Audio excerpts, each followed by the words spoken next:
अस्सलामुअलैकुम। हमारा घर FM 97 की न्यूज रूम से न्यूज टीम के साथ मैं हूँ फासिया सज्जाद। सबसे पहले हेडलाइंस। वज़ीर आज़म कहते हैं तालिबान से हमारा कोई सरोकार नहीं, सिर्फ अमन चाहते हैं। NCO की सिंध में मुकम्मल लॉकडाउन की मुखालफत। अमेरिका का इंसानी हकूक की खिलाफ वर्जियों पर भारत को इंतबाह।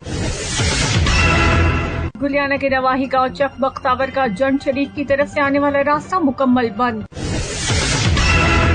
कोटला अरबली खान में दिन दिहाड़े घर में घुसकर मर्दों खवातीन को डंडों सोटों और पिस्टल के बट मार मार कर अधमुआ कर दिया गया। और अब खबरें तफसील के साथ।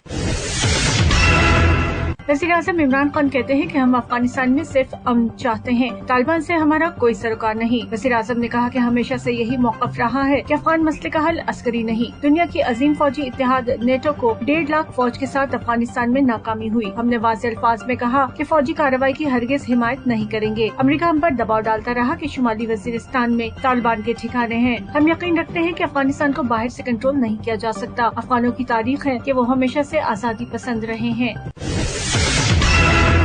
NCOC के सरबराह सद उमर का कहना है कि शहरों को हफ्तों बंद करना मसले का हल नहीं है। मुकम्मल लॉकडाउन के बाद कोरोना वबा बहुत तेजी से फैलती है। मुआविन खुसूसी सेहत डॉक्टर फैसल का इस बारे में कहना था कि कराची समेत बड़े शहरों में दबाव बढ़ रहा है। बिलखुसूस कराची में कोरोना केसेस में तेजी से इजाफा हो रहा है। कराची में 50% बेड्स पर कोरोना मरीज मौजूद हैं। तहम सिंध में मुकम्मल लॉकडाउन नहीं लगाया जा सकता।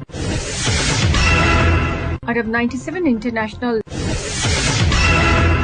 अमेरिका ने इंसानी हकूक की संगीन खिलाफ वर्जी और मुसलमानों के खिलाफ इम्तियाजी सलूक पर भारतीय हुकूमत को तंबीह की है। अमेरिकी वज़ीर ख़ारजा एंटनी गुज़िश्ता रोज जो बाइडेन हुकूमत के इक़्तिदार में आने के बाद पहली बार भारत के दौरे पर पहुंचे। इंसानी हकूक की खिलाफ वर्जियों और मुसलमानों के खिलाफ इम्तियाजी सलूक पर भारत को खबरदार किया और कहा कि नई दिल्ली इंसानी हकूक के मामले को पसे पुश्त न डाले। और अब कुछ मकामी खबरें। गुलियाना के नवाही गांव चक बख्तावर का जंड शरीफ की तरफ से आने वाला रास्ता मुकम्मल तौर पर बंद हो गया है। गुलियाना सेंसर फारूक मुगल की रिपोर्ट के मुताबिक बरसाती पानी 3 से 4 फुट तक खड़ा है। हसूल तालीम के लिए आमनाबाद के स्कूल्स में आने वाले बच्चों को मुश्किलात का सामना है। अहलिया ने चक बख्तावर ने DC गुजरात और AC खाड़िया से इस मसले पर तवज्जो देने का मुतालबा किया है। ये रास्ता हाजी असगर कायरा मरहूम के दौर में बनाया गया था। तब से लेकर आज तक दोबारा इस पर तवज्जो नहीं दी गई। हर इलेक्शन में इसको पुख्ता करने और पुली बनाने के दावे तो किए गए, लेकिन अमल जीरो ही रहा। अहलिया ने इलाका का कहना है कि इस मामले पर तवज्जो देनी बहुत जरूरी है, क्योंकि हसूल इल्म के लिए जाने वाले बच्चों की मुश्किलात बहुत बढ़ चुकी हैं और कोरोना की वजह से पहले ही तालीमी नुकसान बहुत ज्यादा हो चुका है।